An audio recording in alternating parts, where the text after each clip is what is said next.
Hello everyone, welcome to our channel law Asmita. Last lecture में हम acceptance जो है वो कर रहे थे और मैंने आपको बोला था कि हम कम्युनिकेशन स्टार्ट करेंगे आज के लेक्चर में। तो फिर आज हमने शुरू करना है कम्युनिकेशन। तो कम्युनिकेशन जो है वो हमने किसकी करनी है, ठीक है। कम्युनिकेशन हम करेंगे किसकी? ऑफर की, एक्सेप्टेंस की और रेवोकेशन की, ठीक है। तो 3 वर्ड आप यहाँ से समझ लीजिए। यहाँ पर कम्युनिकेशन हमने किसकी करनी है? कम्युनिकेशन हमने करनी है ऑफर की, एक्सेप्टेंस की और रेवोकेशन की, ठीक है। और यहाँ पर ये पूरा का पूरा जो कम्युनिकेशन है ना, इसको हम डील करेंगे सेक्शन 3, 4 एंड 5। ये ट्रायो रूल है, यानी ये 3 सेक्शंस मिल करके सेक्शन 3, 4 और 5 ये तीनों मिल करके जो है वो पूरे हमारे कम्युनिकेशन को क्या करता है? कंप्लीट करता है, ठीक है। और आज का चैप्टर वेरी वेरी इंपॉर्टेंट है। It's very tricky. काफ़ी बच्चे इसमें कंफ्यूज हो जाते हैं, डेट्स में कंफ्यूज हो जाते हैं, तो आपने इसे बहुत अच्छे से क्लियर करना है आज। बट ये लेक्चर शुरू करने से पहले मैं एक रिक्वेस्ट आपसे करूंगी कि अगर आपके पास बेयर एक्ट नहीं है तो आप अपना बेयर एक्ट अपने साथ में रखिए, ठीक है। विदाउट बेयर एक्ट आप ये नहीं कर सकते। और वन मोर थिंग कि आज से हम थोड़ा सा मैं आपको बेयर एक्ट की लैंग्वेज भी समझाना शुरू करूंगी कि आपने बेयर एक्ट को कैसे रीड करना है। How to read the bare act. Bare act read करना भी अपने आप में क्या है? एक पूरी स्किल है। अगर आप बेयर एक्ट नहीं, अगर आपको रीड करना आया तो आप मतलब अच्छे से जो है वो परफॉर्म नहीं कर पाएंगे अपने एग्जाम्स में और अपने और जो दूसरे कॉम्पिटिटिव एग्जाम्स हैं, ठीक है। चलिए फिर शुरू करते हैं अपना। सबसे पहले हम डील करते हैं किस सेक्शन को? सेक्शन 3 को हम डील करते हैं, राइट। मैं बेयर एक्ट लैंग्वेज ही लिख रही हूँ पहले। सेक्शन 3 क्या बोलता है? सेक्शन 3 की लैंग्वेज है, बिल्कुल बेयर एक्ट लैंग्वेज ही लिख रही हूं। Communication is made by an act और omission by which a person intends to communicate it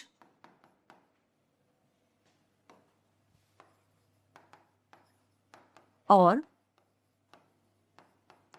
which has the effect of communicating it.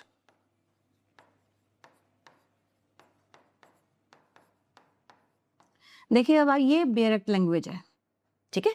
आपको बेयर एक्ट में सिर्फ ये चीज आपको लिखी मिलेगी कि communication is made by an act और the omission by which a person intends to communicate और which has the effect of communicating it, ठीक है। प्राइमा फेसी जो है ये लैंग्वेज हमें क्या लगती है? बहुत ज्यादा ट्रिकी लगती है।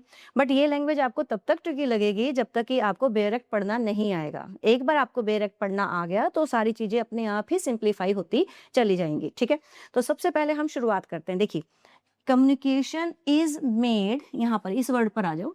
Communication is made bye.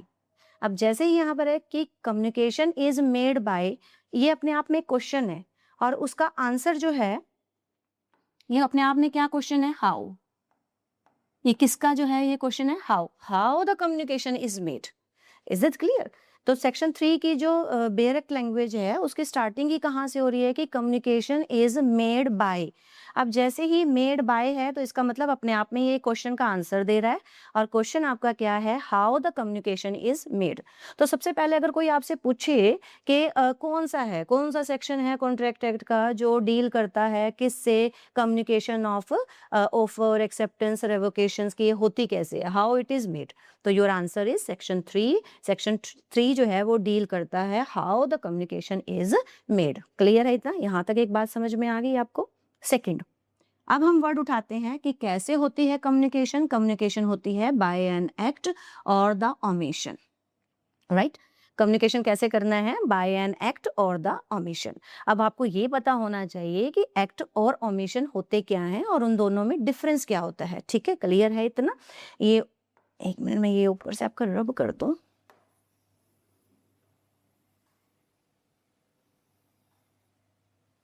देखिए एक्ट का मतलब होता है a positive act. Positive act का मतलब है डूइंग समथिंग, कुछ करना, ठीक है। एक्ट का मतलब है कि पॉजिटिव एक्ट की बात हो रही है, पॉजिटिव एक्ट का मतलब डूइंग समथिंग, यानी कुछ करना है आपने, राइट। और दूसरा जो ये है ओमिशन, ओमिशन क्या होता है, a duty to do something, duty है कुछ करने की बट नॉट डन, पर नहीं कर रहे, दैट इज अ डिफरेंस। तो ये नेगेटिव एक्ट हो गया। दोनों में डिफरेंस क्लियर हो गया। एक्ट और ओमिशन क्या होता है कि एक्ट का मतलब है कि आपको कुछ करने के लिए बोल रहा है, पॉजिटिव एक्ट है, आपने कुछ करना है। और जबकि ओमिशन क्या है, ड्यूटी टू डू, कुछ करने की ड्यूटी तो है बट वो ड्यूटी परफॉर्म नहीं हो रही, तो उसी को हम क्या बोलते हैं, ओमिशन, राइट। तो इसका मतलब है कि कम्युनिकेशन हो सकती है, कैसे हो सकती है, एक्ट से भी हो सकती है और कैसे हो सकती है, ओमिशन से भी हो सकती है, राइट। अब तीसरी बात, बाय विच, यानी वो एक्ट और ओमिशन जिससे a person intends to communicate. अब यहां पर आ जाइए, यहां तक ही आ जाइए, जिससे कि एक पर्सन की इंटेंशन का पता चलता है कि यस वो अपने ऑफर को, प्रपोजल को और रेवोकेशन को कम्युनिकेट करना चाहता है। तो यहाँ पर इसका मतलब है कि वो एक्ट और ओमिशन ऐसा होना चाहिए जिससे हमें पर्सन की इंटेंशन का भी पता लगे, ठीक है, कि इंटेंशन टू कम्युनिकेट, भी इंटेंशन है उसकी कम्युनिकेट करने की, राइट, क्लियर। उसके बाद जो दूसरा वर्ड है वो यहाँ पर एक और है, इसको हम बाद में क्लियर करेंगे। और विच हैज द इफेक्ट, विच किसके लिए यहाँ पर है, एक्ट और ओमिशन के लिए, राइट। तो विच हैज द इफेक्ट का मतलब है कि वो एक्ट और जो ओमिशन है, इट मस्ट बी इफेक्टिव, वो इफेक्टिव होना चाहिए। किस सेंस में इफेक्टिव होना चाहिए कि सच एक्ट और the omission must be effective, वो इफेक्टिव होना चाहिए, और you can say must be capable, ठीक है, वो क्या करने के लिए, for communicating the offer, proposal and the revocations, right. देखिए अब ये 4 लाइनें हैं, अब 4 लाइनों में हमने कितनी सारी चीजें जो हैं वो एक्सप्लेन की। मैंने इसे ब्रेकअप कर दिया। ब्रेकअप में मैंने आपको सबसे पहले ये बता दिया, इज मेड बाय, आपको आंसर दे रहा है किसका, हाउ का, how the communication is made. अगर आपसे कोई पूछे कि कम्युनिकेशन कैसे होती है, कौन सा सेक्शन डील करता है, तो your answer is section 3, right. उसके बाद कैसे कैसे कम्युनिकेशन होती है, तो उसका वो ले रखा है उन्होंने आंसर कि हम एक्ट से भी कर सकते हैं और ओमिशन से भी कर सकते हैं। दूसरा, वो एक्ट और ओमिशन कैसा होना चाहिए, उसकी इंटेंशन होनी चाहिए कि वो कम्युनिकेट करे, या वो एक्ट और ओमिशन इतना इफेक्टिव होना चाहिए, ठीक है ना, और which has the effect of communicating it, और वो एक्ट और ओमिशन क्या होना चाहिए, इफेक्टिव होना चाहिए, राइट। इसके बाद आपने क्या करना है, वन बाय वन एक इलस्ट्रेशन करनी है, जिससे हमें पता लगे कि हम ये जो जो बातें मैं अब आपको बता रही हूँ, इन सभी बातों को हम अब किससे अब समझेंगे, इलस्ट्रेशन से, ठीक है। तो I am giving you example, one by one मैं एक एक एग्जांपल जो है वो उठा लूंगी। तो सबसे पहले जो है वो हमने एग्जाम्पल जो है वो किसका लेना है, हम एक्ट का एग्जाम्पल लेंगे, ओके। देखिए 2 फ्रेंड्स थे, ए और बी, ठीक है। ए ने अपने फ्रेंड्स को बी को कहा कि I want to sell my watch, मैं अपनी वॉच जो है वो बेचना चाहता हूँ 5000 रुपीज में, और आप बता दीजिए, अगर आपको खरीदना है ना तो आप बता देना। तो बी ने कहा ओके मैं बता दूंगा, ठीक है। फिर बी क्या कर रहा है, बी जो है इन द इवनिंग, शाम में जो है वो बी क्या करता है, ए के पास जाता है 5000 रुपए लेके, ठीक है। और फिर बी ने क्या कहा कि भाई चलो ठीक है भाई, मैं ले आया अपने 5000 रुपए और अब दो मुझे घड़ी, ठीक है, समझ में आया। तो इसका मतलब है कि इसने जो ऑफर दिया, ठीक है ना, ये अपना ऑफर जो है वो दे रहा है, एक एक्ट कर रहा है, कुछ कह रहा है उसको, ये भी अपनी एक्सेप्टेंस दे रहा है किसी एक्ट से, क्योंकि 5000 रुपए लेकर के उसका घर पर जाना क्या शो करता है, बी का कंडक्ट शो करता है, जो उसकी एक्सेप्टेंस को बताता है, यानी उसकी एक्सेप्टेंस को कम्युनिकेट कर रहा है, किसको, ए को। ए ने अपना ऑफर कम्युनिकेट कर दिया बी को बोल के, बी ने अपनी एक्सेप्टेंस कम्युनिकेट कर दी अपना कंडक्ट शो करके। इसका मतलब है कि दोनों की कम्युनिकेशन क्या होगी, कंप्लीट। और जो कंप्लीट हो रही है वो वहां पर ये किसके थ्रू हो रही है, बाय एन एक्ट, एक एक्ट के थ्रू हो रही है, राइट, समझ में आ गया। ये एग्जाम्पल किसका था, आपका एक्ट का। नाउ अब हमने जो एग्जाम्पल करना है वो हमने करना है ओमिशन का, राइट। ओमिशन में हमने क्या करना है, मैं एक एग्जाम्पल देती हूँ आपको। इसके सपोज कर लिए बुक शॉप है, और ये जो बी है ना, ये एक लॉ स्टूडेंट है, और ये इस दुकान वाले से अपनी एक बुक लेकर के गया, ठीक है ना, एविडेंस एक्ट की ही बुक ले गया ये, अवतार सिंह की। ए ने बी को कहा, ए ने बी को कहा if you don't want it, ठीक है ना। अगर तुम्हें ये बुक नहीं चाहिए तो you have to return it within the 2 days, 2 दिन में मुझे वापस करके चले जाना, राइट। अब आप एक बात बताइए कि जब ए ने कहा कि ठीक है आप बुक को अच्छी तरह से देख लीजिए, बट अगर आपको बुक पसंद ना आए तो within 2 days it's your duty to return it to me. तब ओमिशन अभी मैंने आपको एक्सप्लेन किया, ओमिशन में क्या होता है कि duty to do something, because duty है आपकी करने की but you are not performing the duty. अब जब यहाँ पर बी की, ये जो लॉ स्टूडेंट था इसकी ड्यूटी थी, क्या ड्यूटी थी इसकी कि 2 दिन के अंदर अंदर इसको अपनी बुक जो है वो वापस करनी चाहिए थी, बट इसने वापस नहीं की, तो इसका मतलब है कि बी के पार्ट पर क्या हो चुकी है, ओमिशन। बट ये ओमिशन जो है ना वो बी की क्या शो कर रही है, एक्सेप्टेंस। क्योंकि जब 2 दिन बीत गए और बी ने बुक वापस नहीं की तो ए के पास क्या है, ए के पास जो है वो इन्फॉर्मेशन है, एक प्रकार से मतलब ए को पता लग गया कि ठीक है भाई इसने 2 दिन में बुक वापस नहीं की, इसका मतलब है ये बुक को रखना चाहता है। अगर ये बुक को रखना चाहता है तो इसका मतलब इसका ऑफर क्या हो चुका है, एक्सेप्ट हो चुका है, और एक्सेप्ट हो गया। और इसका जो ये कंडक्ट है नॉट रिटर्निंग द बुक, अगर ये इसका जो बी का कंडक्ट था नॉट रिटर्निंग द बुक, मतलब इसका जो ये ओमिशन था ये एक प्रकार से ए के लिए जो है वो क्या है, उसके ऑफर की एक्सेप्टेंस, ठीक है। और वो कम्युनिकेट भी हो गई। तो अब क्या करेगा, अब बी जो है उसको अपने बुक के पैसे वापस करने पड़ेंगे, ठीक है। देखिए आप ऑनलाइन बहुत ज्यादा शॉपिंग करते हैं ना, तो ऑनलाइन में क्या होता है, लिखा होता है ना 7 days रिटर्न, रिटर्न पॉलिसी में लिखा होता है 7 days रिटर्न। अब 7 days रिटर्न का मतलब क्या है, 7 days रिटर्न का मतलब है कि अगर अपने 7 दिन में आपने उनके गुड्स को वापस नहीं किया तो कंपनी क्या करेगी, वो आपसे नहीं लेगी बल्कि आपसे वो क्या लेगी, पैसे लेगी। क्यों, क्योंकि कंपनी ने आपको ऑफर दिया था, आपने उसको क्या किया, एक्सेप्ट किया। कैसे एक्सेप्ट किया, by not returning your goods. तो यहाँ आप ओमिशन कर रहे हो, ठीक है ना। अगर मान लीजिए आप 7 दिन के अंदर जो है वो गुड्स को क्या करते हो, वापस कर देते हो, तो इसका मतलब है कि आपने बोल दिया कि मैंने अपने ऑफर को आप एक्सेप्ट नहीं किया बल्कि मैंने आपके ऑफर को क्या कर दिया, रिजेक्ट कर दिया। ठीक है, क्लियर है इतना, यहाँ तक समझ में आ गया कि ये एक एक्ट हो गया, ये एक्ट है, यहाँ पर पॉजिटिव एक्ट है, और यहाँ पर इस वाले में क्या हो रहा है, ओमिशन हो रहा है। ठीक है, दोनों ही केसेस में चाहे एक्ट हो चाहे ओमिशन हो, दोनों ही केसेस में जो है वो क्या हो रही है, communication of offer and the communication of acceptance. Right, यहाँ तक समझ में आ गया इतना। अब ये उसके बाद ये जो वाला पार्ट है ना आपका, ये वाला पार्ट देखिए। अब इन एक्ट और ओमिशन से हमें पर्सन की इंटेंशन का तो पता लग रहा है कि ये ऑफर देना चाह रहा है और वो उस ऑफर को एक्सेप्ट करना चाह रहा है। ठीक है, उसके बाद मैंने कहा या, यहाँ पर कौन सा शब्द है, और, या एक्ट और ओमिशन ऐसा होना चाहिए कि जो क्या हो, इफेक्टिव हो कम्युनिकेट करने में। ठीक है, अब एक मैं छोटा सा एग्जाम्पल आपको देती हूँ और आप मुझे बताना इसमें, पहले मैं आपको बता ही दूं फिर उसके बाद हम इसका लो पॉइंट जो है ना वो करेंगे। ओके, देखिए इसमें हमने क्या किया, ए ने एक ऑफर लेटर भेजा बी को, बी ने वो लेटर रीड किया और उसे वो पसंद आया और he intends to accept it. ठीक है, बी ने क्या किया, वो लेटर जो है ना, उसने एक लेटर ऑफ एक्सेप्टेंस लिख भी लिया, बल्कि क्योंकि उसको अच्छा लगा ऑफर, तो उसने कहा कि ठीक है मैं कर लेता हूँ, और उसने एक लेटर ऑफ एक्सेप्टेंस भी लिख लिया। थोड़ा सा ध्यान से समझना, ये ट्रिकी है और आपने यहाँ इसको इसके साथ जोड़ना है, इस लास्ट वाली लाइन के साथ जोड़ना है। देखिए दोबारा करते हैं, ए ने एक ऑफर लेटर भेजा किसको, बी को, बी ने वो लेटर पढ़ा, उसे पसंद आया और उसने अपना एक्सेप्टेंस लेटर भी लिख दिया। बट बी उस दिन थोड़ा जल्दबाजी में था, तो उसने क्या किया, उस एक्सेप्टेंस लेटर को किस में रख दिया, अपने ड्रॉर में रख दिया, और ड्रॉर में रख के वो भूल गया। ही नेवर पोस्टेड इट, उसने उस लेटर को पोस्ट किया ही नहीं।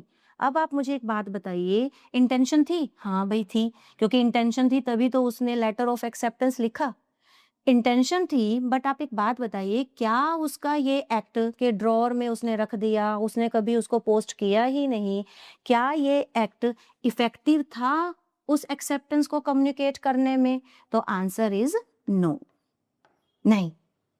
इंटेंशन थी बट वो एक्ट और ओमिशन, सॉरी यहाँ ओमिशन तो है ही नहीं, यहाँ तो एक्ट ही है, बट वो एक्ट इफेक्ट नहीं था, इफेक्ट नहीं छोड़ा, मतलब वो एक्ट जो है it is not effective in communicating his acceptance. ठीक है, तो अब एक बात बताइए, आप खुद सोचिए, यहाँ पर ये जो वर्ड और लगा हुआ है, और का मतलब है कि चॉइस है, या तो इंटेंशन हो या फिर उसका इफेक्टिव हो। पर क्या इस एग्जाम्पल से आपको ये नहीं लग रहा कि इंटेंशन तो है बट एक्ट और ओमिशन जो है वो इफेक्टिव नहीं है, बल्कि रादर हमें और की जगह यहाँ पर कौन सा वर्ड यूज करना चाहिए था, एंड। भाई इंटेंशन भी होनी चाहिए और साथ में उस इंटेंशन के साथ वो जो एक्ट, कंडक्ट, ओमिशन जो भी कर रहा है वो इफेक्टिव भी होना चाहिए। ठीक है, इसीलिए जो मुल्ला है ना, मुल्ला बहुत बड़े ज्यूरिस्ट रहे हैं, इसीलिए मुल्ला ने क्या किया कि इसको बहुत ज्यादा, मतलब उसने ना एंड वर्ड को, मुल्ला ने क्या कहा कि और must be replaced by and. भाई और जो है वो रिप्लेस होना चाहिए किससे, एंड से। ठीक है, तो ये रिप्लेसमेंट अब यहाँ पर कंसेप्चुअल आ जाती है। कई बार आपसे पूछ लेते हैं कि और की जगह अगर हम एंड रख दे तो क्या ठीक रहेगा, तो मतलब एंड ठीक रहता है, क्योंकि मैंने अभी आपको एग्जांपल दिया, तो एंड होता तो ये अपने आप में क्या बन जाता, कंप्लीट बन जाता। ठीक है, अब मुल्ला ने बोला भी कि और must be replaced by and. ठीक है, और लॉ कमीशन ने उसको क्या किया, कंसीडर भी किया, मुल्ला के इस पॉइंट को लॉ कमीशन ने कंसीडर भी किया, पर बाद में उसको रेकमेंड नहीं किया। ठीक है ना, और रेकमेंड इसलिए नहीं किया कि कोई जरूरत सी लगी नहीं है ऐसी कि कोई काफी प्रॉब्लम क्रिएट हो रही है, यहाँ पर ऐसा कुछ बन रहा है, तो इसीलिए अभी तक बेयर एक्ट में ऐसा चल रहा है।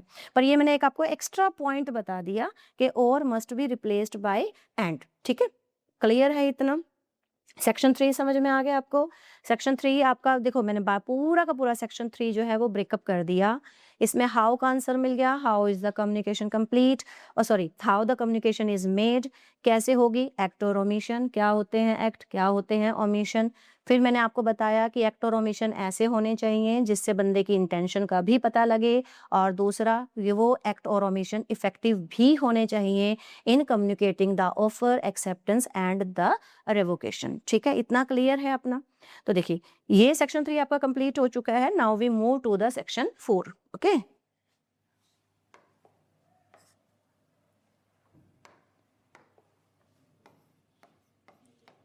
सेक्शन 4 देखो, सेक्शन 4 की हेडिंग क्या है, कम्युनिकेशन व्हेन कंप्लीट। ठीक है, अब इसमें आपको कुछ ढूंढने की जरूरत नहीं है। क्यों ढूंढने की जरूरत नहीं है? क्योंकि इसमें अपने आप से ही आंसर दे रहा है वो। सेक्शन 4 की हेडिंग ही क्या है, कम्युनिकेशन व्हेन कंप्लीट। तो कम्युनिकेशन कब कंप्लीट होगी, इसका मतलब है कि सेक्शन 4 जो है वो आपको किसके बारे में बता रहा है, टाइम के बारे में बता रहा है कि कौन सा टाइम है जब आप कहोगे कि कम्युनिकेशन जो है वो कंप्लीट है। कम्युनिकेशन किसकी, ऑफर की, एक्सेप्टेंस की और रेवोकेशन की, वो हम ऑलरेडी डिस्कस कर चुके हैं। ठीक है, अब यहाँ पर 3 पार्ट है। देखो सेक्शन 4 जो है ना उसको हमने ना 3 उसमें डिवाइड किया हुआ है, पैरा 1, पैरा 2 एंड पैरा 3। जो पैरा 1 है वो कम्युनिकेशन बात कर रहा है, किसकी कम्युनिकेशन की बात कर रहा है, ऑफर की। पैरा 2 जो है वो किसकी बात कर रहा है, एक्सेप्टेंस की। और जो आपका पैरा 3 है वो किसकी बात कर रहा है, रिवोकेशन की। ठीक है, एक्सेप्टेंस के भी फर्दर 2 पार्ट्स हैं, as against the proposer, as against the acceptor.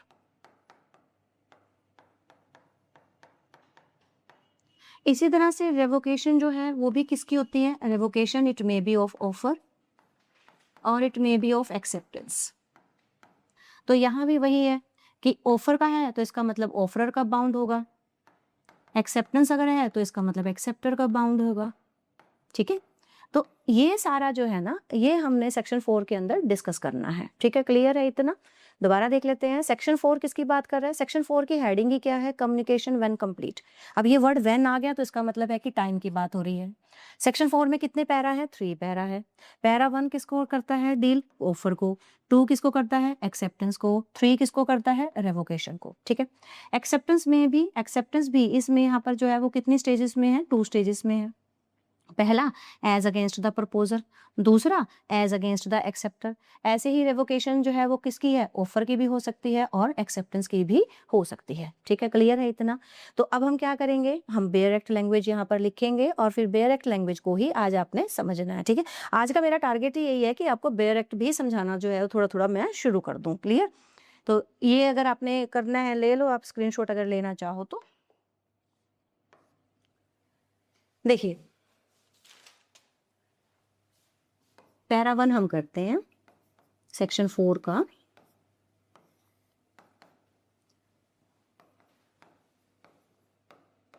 आप अपने बेयर एक्ट में देखते रहिए साथ साथ। Communication of proposal is complete when it comes to the knowledge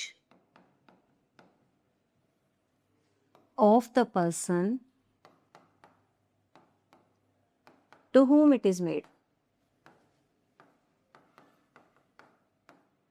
देखो अब आपको थोड़ा थोड़ा बेरेक्ट समझ में आना शुरू हो जाएगा, ऐसी बात नहीं है। ठीक है, करते हैं द कम्युनिकेशन ऑफ प्रपोजल। सो सबसे पहले आप सिर्फ यहाँ पर ऐसा कीजिए, आप यहाँ पर देखिए हम किसकी बात कर रहे हैं, सेक्शन 4 पैरा 1 की बात कर रहे हैं। क्या है, कम्युनिकेशन ऑफ प्रपोजल, यानी इसका जो पैरा 1 है वो किसको डील कर रहा है, प्रपोजल को डील कर रहा है। ठीक है, तो किसकी प्रपोजल की बात, मतलब किसकी कम्युनिकेशन की बात हो रही है, कम्युनिकेशन ऑफ प्रपोजल की बात हो रही है। ठीक है, तो वो क्या कहता है कि communication of proposal is complete when, इसका मतलब है कि किसके बारे में बात बता रहा है, टाइम बता रहा है कि कब प्रपोजल की कम्युनिकेशन जो है वो कंप्लीट होगी। कब कंप्लीट होगी, जब इट का मतलब इट क्या है यहाँ पर, proposal. When proposal comes in the knowledge, जब प्रपोजल नॉलेज में आ जाएगा, किसके, उस पर्सन के जिसको प्रपोजल दिया गया है, to whom it is made. अब यहाँ देखो इतना वर्ड है ये जो the person to whom it is made, इसका मतलब है कि यहाँ पर ये किसकी बात कर रहा है, एक्सेप्टर की बात कर रहा है। आगे बात समझ में, तो यहाँ वर्ड एक्सेप्टर है। ठीक है, बेयर एक्ट में जो ये ना the person to whom it is made, यानी प्रपोजल किसको दिया जाता है, प्रपोजल दिया जाता है किसको, एक्सेप्टर को दिया जाता है। देखो कितना सिंपल है। सिंपल ये है कि प्रपोजल की कम्युनिकेशन कब कंप्लीट होगी, जब ये प्रपोजल किसकी नॉलेज में आ जाएगा, एक्सेप्टर की नॉलेज में आ जाएगा। ठीक है, एग्जाम्पल देखते हैं ए और बी। अच्छा, थ्रू आउट द सेक्शन 4 में एक ही एग्जाम्पल रखूंगी, डेट्स और प्लेसेस में सेम रखूंगी ताकि किसी प्रकार का कोई क्योस ना हो। ए क्या है, ऑफरर, जो ऑफर दे रहा है। B acceptor, the person to whom the offer is made. ठीक, ये जो ए है ये दिल्ली में है और जो बी है वो अपना मुंबई में है, इसका रेजिडेंस। इसने ए ने जो ऑफर लेटर है ना वो 18 मार्च को दिया। ठीक, और ये जो 18 मार्च में लेटर इसने लिख दिया, मतलब इसने पोस्ट कर दिया, और ये जो लेटर है ये बी के पास कब पहुंचा, 21 मार्च को ये पहुंचा। 18 मार्च को इसने लेटर जो है वो पोस्ट कर दिया, बी को वो लेटर जो है वो कब मिला, 21 मार्च को मिला। तो अब आप एक बात बताइए, क्या 21 मार्च वो डेट नहीं है जिसमें ऑफर जो है वो बी की नॉलेज में आ गया? Answer is yes. क्या लिखा है, कम्युनिकेशन ऑफ प्रपोजल, प्रपोजल कौन दे रहा है, ए। तो इसके जो प्रपोजल की कम्युनिकेशन है वो तब कंप्लीट होगी जब इसका दिया हुआ ऑफर बी की किस में आ जाएगा, नॉलेज में आ जाएगा। तो बी की नॉलेज में कब आ रहा है वो, 21 मार्च को। तो इसका मतलब है कि 21 मार्च को कम्युनिकेशन ऑफ प्रपोजल जो है वो क्या हो जाता है, कंप्लीट। ठीक है, क्लियर है इतना, यहां तक समझ में आया। दूसरा हम बात करते हैं, अब यही मैं आपको डिस्कस कर लेती हूँ, प्लेस ऑफ कॉन्ट्रैक्ट। ये कॉमन सेंस का ही वो है, कोई इसमें ज्यादा आपको कोई ऐसा नहीं है, सिंपल सी बात है। Place of contract at the कौन सी स्टेज, ऑफर स्टेज। क्योंकि अभी हम कौन सी स्टेज पर है, ऑफर की ही स्टेज पर है, एक्सेप्टेंस की स्टेज पर तो हम अभी गए ही नहीं। तो प्लेस ऑफ कॉन्ट्रैक्ट अगर आपसे कोई पूछे कि what is the place of the contract at the offer stage, भाई ऑफर के स्टेज पे कॉन्ट्रैक्ट का प्लेस क्या रहेगा, तो your answer is Mumbai, Mumbai रहेगा। अब हम हमसे पूछें कि भाई क्यों मुंबई रहेगा, क्यों, क्योंकि प्लेस ऑफ कॉन्ट्रैक्ट जो है वो बनता है where the proposal, where the communication of the proposal is completed. अब आप एक बात बताइए, प्रपोजल की कम्युनिकेशन जो है वो कहाँ कंप्लीट हुई, हुई कब कंप्लीट हुई? 21 मार्च को कंप्लीट हुई। कहाँ कंप्लीट हुई? मुंबई में। क्यों? क्योंकि मुंबई में ही जो है वो कौन रहता है? बी रहता है। ठीक है, क्लियर है इतना? तो ऑफर की स्टेज पे जो कॉन्ट्रैक्ट का प्लेस होगा वो प्लेस होगा जहां पर ऑफर की क्या होगी? कम्युनिकेशन कंप्लीट होती है। ठीक है, तो ये अपना समझ में आ गया आपको? ये बहुत सिंपल था, ये सबसे सिंपल ही है, इसमें कुछ भी ऐसा कोई ज्यादा वो नहीं है। यस, इसका सेकंड पार्ट काफी इंपॉर्टेंट है, वो आप थोड़ा सा अटेंटिव और हो जाएं जब उसको करने से पहले। यहाँ तक सिंपल हो गया है ना? मुंबई जो है is the place of the contract at which stage? At the offer stage. ठीक है, अब हम मूव करते हैं सेक्शन 4 के पैरा 2 पे मूव करते हैं।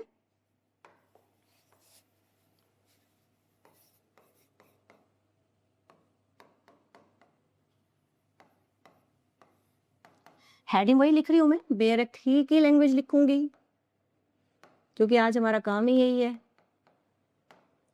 Communication of acceptance is complete. अभी मैंने आपको बताया था ना ये 2 डिफरेंट टाइम्स में होता है।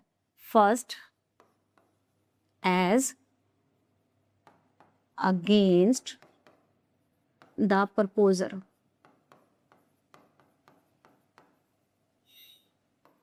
when it is put in the course of transmission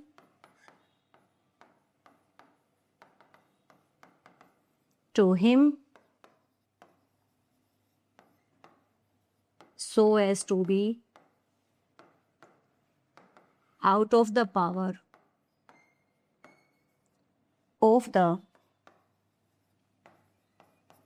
acceptor। देखिए, अब एक बार पढ़ के देखो क्या लग रहा है? बहुत ट्रिकी लग रहा है? नहीं, वैसे ट्रिकी है नहीं। Communication of acceptance is complete. ठीक है, तो पहली बात सेक्शन 4 पैरा 2 किसके बारे में बात कर रहा है? कम्युनिकेशन ऑफ एक्सेप्टेंस की बात कर रहा है। ठीक है, तो एक्सेप्टेंस की कम्युनिकेशन जो है वो कंप्लीट होगी, पहली बात किसके against? As against the proposer. ठीक है, एज अगेंस्ट द प्रपोजर, यहाँ पर इसका मतलब है कि एज अगेंस्ट द प्रपोजर। देखो यहाँ अगेंस्ट का मतलब क्या होता है? अगेंस्ट सिंपल मीनिंग है, अगेंस्ट का मतलब यहाँ पर कोई ऐसा नहीं है उसके अगेंस्ट है, यहाँ पर सिंपल मीनिंग है bound. As against the proposer का मतलब है कि कब ये एक्सेप्टेंस की कम्युनिकेशन प्रपोजर को क्या कर देगी? बाउंड कर देगी। ठीक है, कब बाउंड करेगी? When it is put, when it is, it का मतलब यहाँ एक्सेप्टेंस की बात हो रही है।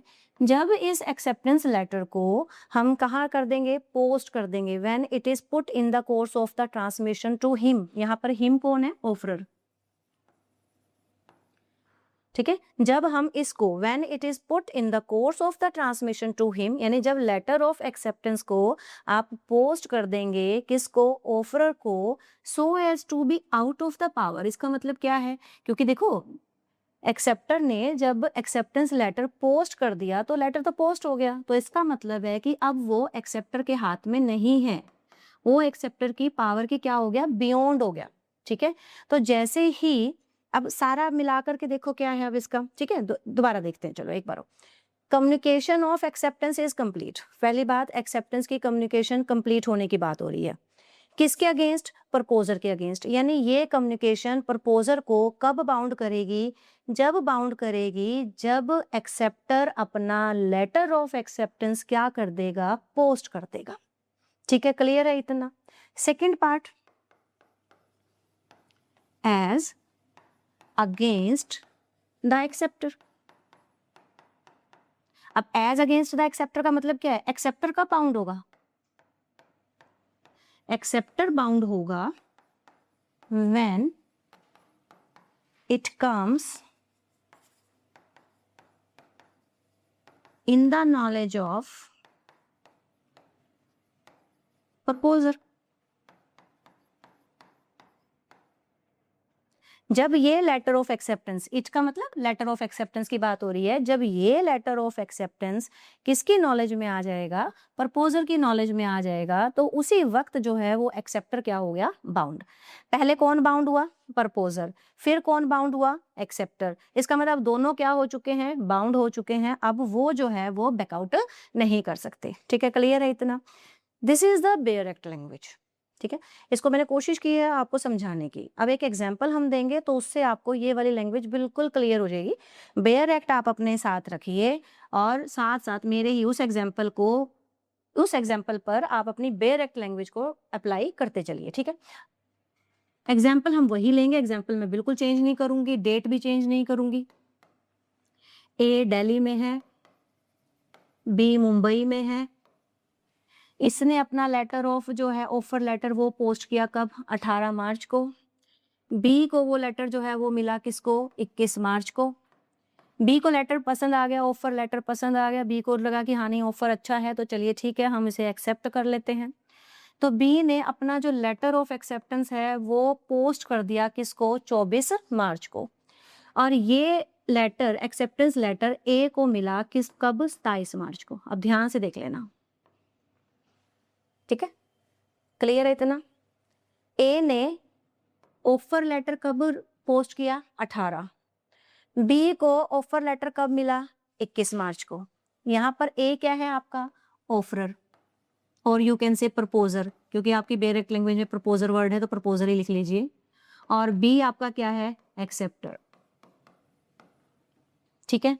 अब जैसे ही इसने यहाँ पर पोस्ट किया और बी की वो नॉलेज में आ गया 21 मार्च को, तो इसके जो ऑफर की कम्युनिकेशन थी वो क्या हो चुकी है? कंप्लीट, ठीक है। अब मैं लिख देती हूँ, communication of offer is complete कब? ऑन 21 मार्च। 21 मार्च को ऑफर की कम्युनिकेशन क्या होगी? कंप्लीट होगी, ठीक। अब ये ऑफर लेटर जो है वो बी को मिला तो बी ने अपना ऑफर एक्सेप्ट कर लिया। तो बी क्या करेगा? एक्सेप्ट करने के बाद बी जो है वो लेटर ऑफ एक्सेप्टेंस जो है वो देगा। बी ने अपना लेटर ऑफ एक्सेप्टेंस कब पोस्ट कर दिया? 24 मार्च को। यानी 24 मार्च को जैसे ही उसने लेटर ऑफ एक्सेप्टेंस पोस्ट किया तो बी जो है, बी की पावर से तो वो निकल गया ना। जैसे ही वो बी की पावर से, याद करो, as against the proposer when it is put in the course of the transmission to him so as to be out of the power of the acceptor. वो देखो 24 मार्च को जैसे ही उसने लेटर ऑफ एक्सेप्टेंस जो है वो डाला, तो अब ये जो है ये बी की पावर से बाहर चला गया। तो 24 मार्च को ये जो बंदा है ए, अब ये क्या हो गया? बाउंड। अब ए कौन है? प्रपोजर। तो इसका मतलब है कि जो कम्युनिकेशन ऑफ एक्सेप्टेंस है, communication of acceptance is complete किसके against? As against A is the proposer here. As against A is on 24 March. यानी 24 मार्च को ये बाउंड हो गया, 24 मार्च को ए बाउंड हो गया। अब ए जो है वो बैक नहीं कर सकता है ना, बैकआउट नहीं कर सकता। दूसरा क्या है आपका?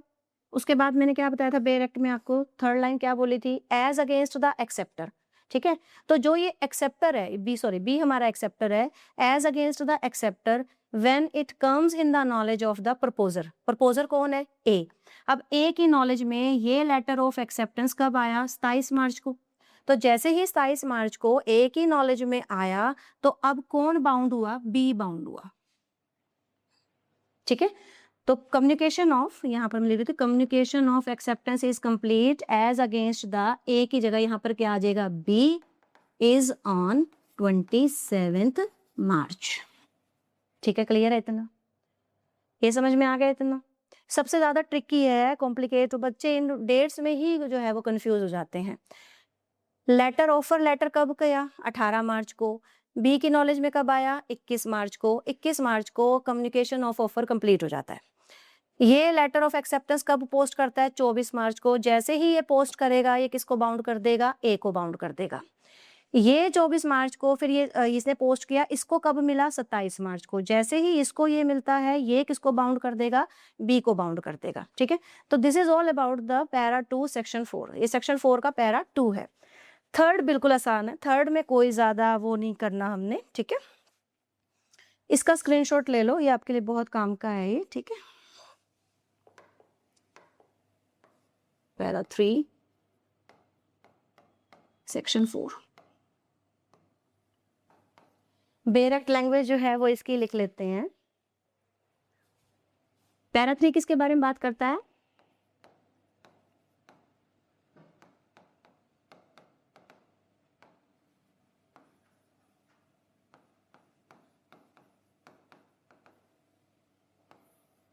रेवोकेशन किसकी? रेवोकेशन ऑफर की, और it may be of acceptance, acceptance की भी हो सकती, दोनों की हो सकती है, ठीक है। अब देखिए, जो communication of revocation of offer, communication of revocation of offer is complete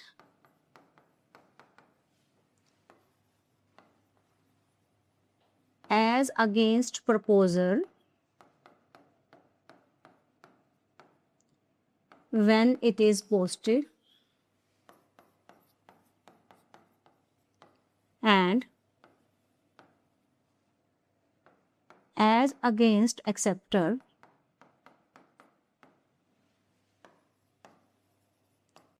when it is received by acceptor. अब मैं उम्मीद करूंगी कि आप इसको समझ पाओगे, ठीक है। देखो, पहली बात हम किसकी बात कर रहे हैं? रेवोकेशन ऑफ ऑफर की बात कर रहे हैं, ठीक है। तो कहते हैं कि ऑफर की रेवोकेशन कब कंप्लीट होगी, किसके अगेंस्ट कंप्लीट होगी? प्रपोजर। पहली बात तो हम किसके बारे में बात कर रहे हैं? प्रपोजर कब बाउंड होगा? इस रेवोकेशन से प्रपोजर कब बाउंड होगा? कब बाउंड होगा? व्हेन इट इज पोस्टेड, जब ऑफर लेटर पोस्टेड हो जाएगा, रेवोकेशन का लेटर जो है, सॉरी, रेवोकेशन ऑफ ऑफर का जो लेटर है जब पोस्टेड होगा तो कौन बाउंड हो जाएगा? प्रपोजर। जब वो रेवोकेशन का लेटर किसको मिलेगा? एक्सेप्टर को मिलेगा। तो अब कौन बाउंड हो गया? एक्सेप्टर बाउंड हो गया, ठीक है। फॉर एग्जाम्पल, जैसे देखिए यहाँ पर ए और बी है, ये प्रपोजर है और ये एक्सेप्टर है। अब ये किसको रिवोक कर सकता है? खुद ही कॉमन सेंस लगाओ। प्रपोजर है तो ऑफ कोर्स ये किसको रिवोक कर सकता है? ऑफर को ही रिवोक करेगा, ऑफर का ही राइट है इसके पास। ये बी एक्सेप्टर है तो ये किसको जो है वो रिवोक करेगा? अपनी एक्सेप्टेंस को रिवोक करेगा। अब हम किसकी बात कर रहे हैं? रेवोकेशन ऑफ ऑफर की बात कर रहे हैं। तो क्या बताया मैंने? ए कब बाउंड होगा? ए बाउंड होगा जब वो लेटर ऑफ रेवोकेशन को क्या करेगा? पोस्ट करेगा। मान लीजिए उसने लेटर ऑफ रेवोकेशन कब पोस्ट कर दिया? 18 मार्च। तो 18 मार्च को कौन बाउंड हो गया? ए बाउंड हो गया। अब ये जो लेटर है बी को कब मिला? 21 मार्च। तो जब ये बी को मिला 21 मार्च को, तो अब कौन बाउंड हो गया? बी बाउंड हो गया। किससे बाउंड हो रहे हैं? ऑफर से। जैसे ही इसने अपने रेवोकेशन का लेटर जो है पोस्ट किया 18 मार्च को, ये बाउंड हो गया। तो ये ऐसे चल रहा है ना। जैसे ही इसको मिला अब ये बाउंड हो गया।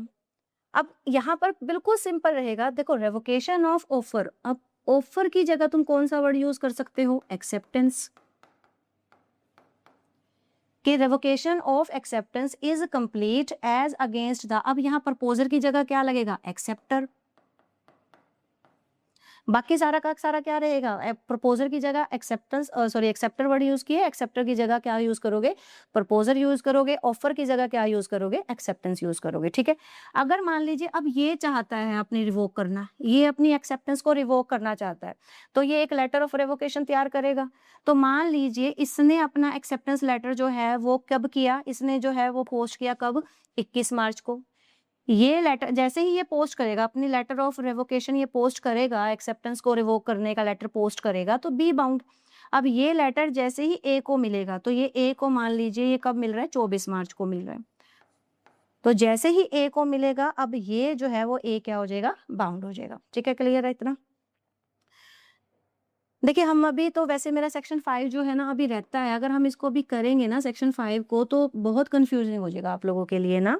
तो मेरे ख्याल से बेटर ये है कि आप सेक्शन 3 और सेक्शन 4 को अच्छे से रिवाइज कर लीजिए, ठीक है। तो नेक्स्ट जब हम आएंगे तो मैं आपको सेक्शन 5 जो है वो भी डिस्कस कर लूंगी और तीनों का कम्बिनेशन एक बार फिर हम रिवाइज कर लेंगे। और इसके अलावा एक्सेप्टेंस में भी 1 या 2 पॉइंट हमारा रहता है, तो वो भी हम नेक्स्ट वीडियो में कवर कर लेंगे, ठीक है। तो होप सो कि आप अच्छे से रिवाइज करके आएंगे। Thank you.